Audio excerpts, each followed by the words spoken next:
Bismillahirrahmanirrahim. Assalamualaikum warahmatullahi wabarakatuh. Today I want to elaborate about four strengths of language learning. Firstly, introduction. The four strengths of language learning is a concept developed by a language expert Paul Nation. This model highlights four essential types of activities required to build comprehensive language skill. Nation proposed four main pillars in language learning. First, meaning focused input. Second, meaning focused output.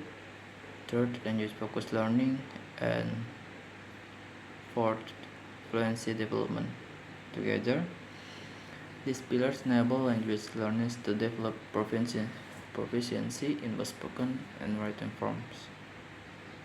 Jadi, four strengths of language learning adalah 4 pilar pembelajaran bahasa, yaitu konsep yang dikembangkan oleh ahli bahasa yaitu Paul Nation, yang menekankan 4 jenis aktivitas utama yang diperlukan untuk membangun keterampilan bahasa secara menyeluruh. Itu yang pertama ada meaning focus input yang berfokus pada pemahaman berdasarkan makna.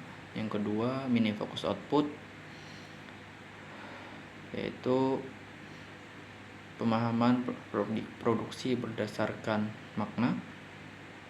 Yang ketiga language focused learning, yaitu pembelajaran yang fokus terhadap bahasa itu tersebut. Dan fluency development atau pengembangan kefasihan.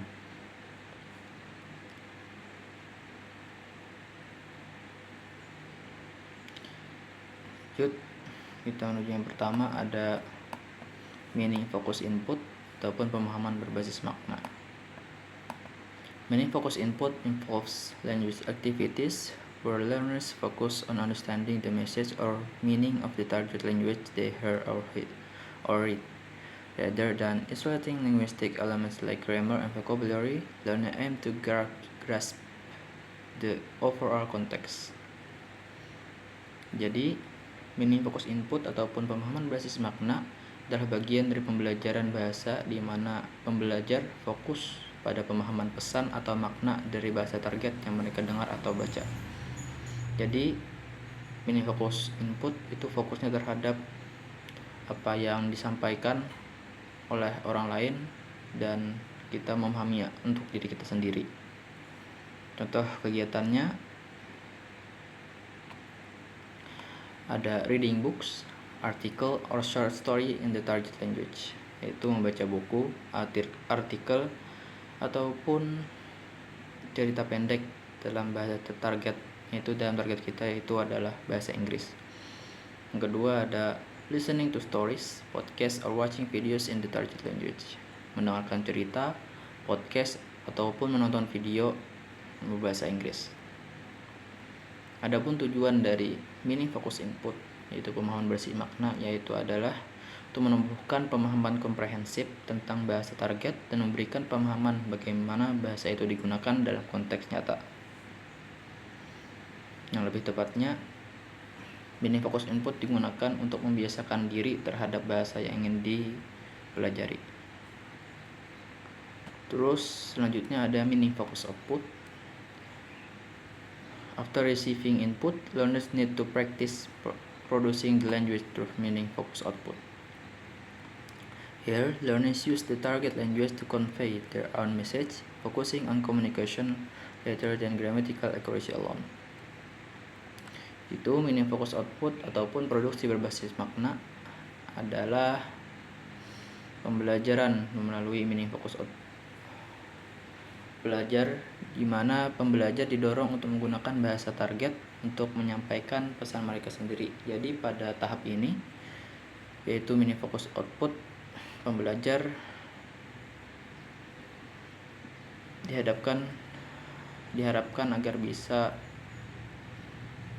menyampaikan sesuatu dengan bahasa tersebut. Jangan tanpa memikirkan tentang bahasa tersebut seperti grammar ataupun tata bahasa yang baik dan benar. Contoh Contoh kegiatannya adalah speaking about personal experience such as describing a recent trip, yaitu berbicara tentang pengalaman pribadi seperti tentang akhir pekan ataupun perjalanan. Yang kedua ada writing journals, emails, or short stories in the target language. Itu menulis sebuah jurnal, email, ataupun cerita pendek dalam bahasa Inggris. Tujuan dalam meaning focus output adalah agar pembelajar dapat berlatih mengorganisir pikiran dalam bahasa target dan mendapatkan umpan balik tentang kejelasan pesan yang mereka sampaikan. Jadi setelah mereka fokus dalam mini fokus input, di mana mereka paham apa yang disampaikan orang lain, tahapan kedua yaitu mini fokus output, di mana mereka diharapkan bisa menyampaikan apa yang ingin mereka sampaikan kepada orang lain dengan menggunakan bahasa tersebut, agar bisa mendapatkan umpan balik dari orang terhadap apa yang mereka sampaikan. Selanjutnya ada language focused learning.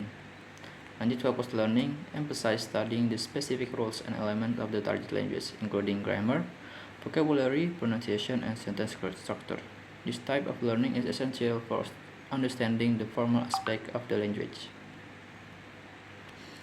Itu tahapan yang ketiga adalah language focused learning. Setelah input dan output sudah kita dapat, selanjutnya adalah language focused learning, di mana pembelajaran terfokus pada bahasa itu sendiri. Di tahapan ini pembelajar diajarkan fokus terhadap tata bahasa yang baik dan benar, vocabulary yang bisa digunakan, ataupun grammar yang baik. Contoh kegiatannya adalah speed reading to understand the main idea quickly. Memorizing and studying grammar rules, yaitu menghafal dan mempelajari tata bahasa. Practicing pronunciation to improve articulation, mempraktekkan pelafalan atau pronunciation agar bisa mengembangkan artikulasi. Yang terakhir ada learning synonyms, antonym, and topic specific vocabulary.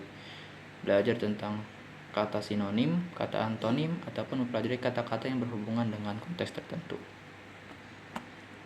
Tujuan dalam tahapan ini adalah untuk membangun fondasi linguistik yang kuat.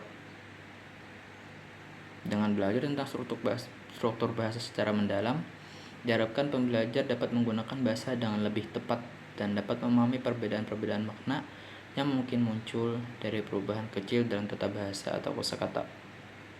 Terus tahapan terakhir ada fluency development. The final strand, fluency development, focus on using the language quickly and smoothly. Learn practice using the language without pausing or overthinking. These activities usually use familiar language, allowing learners to speak, write, read, or listen with ease. Tahapan keempat adalah fluency development ataupun pengembangan kefasihan, di mana fokus utamanya adalah untuk membuat penggunaan bahasa sehari-hari menjadi cepat dan lancar. Mana sebelumnya sudah belajar input, output, dan tata bahasa, sekarang kita dihadapkan agar bisa menyampaikannya secara cepat tanpa perlu mikir lagi tentang grammar dan sebagainya. Aktivitas ini biasanya dilakukan menggunakan bahasa yang sudah dikenal agar mereka bisa berbicara, menulis, membaca, ataupun mendengarkan dengan lebih lancar. Contoh kegiatannya adalah speed reading to understand the main idea quickly, yaitu membaca cepat untuk memahami ide utama secara cepat. Yang kedua, speaking spontaneously without over-focusing on grammar, berbicara secara spontan tanpa memikirkan tentang grammar di dalamnya. Terakhir, conclusion. The four strengths of language learning model emphasize a balanced approach, integrating comprehension, production, language structure, and fluency. By combining these pillars, learners acquire well-rounded language skills that encompass receptive abilities and predictive abilities. confidently and effectively. Kesimpulannya, fostering of language learning adalah model yang menekankan keseimbangan dalam aktivitas pembelajaran bahasa untuk mencakup pemahaman, produksi, pembelajaran struktur bahasa, dan pengembangan kelancaran. Dan mengintegrasikan 4 pilar ini, pembelajar akan memperoleh kemampuan bahasa yang lebih lengkap, mulai dari keterampilan reseptif, menerima informasi, hingga keterampilan produktif, yaitu menghasilkan informasi secara lancar dan efektif. Mungkin itu dari saya. Salah maaf. Wassalamualaikum warahmatullahi wabarakatuh.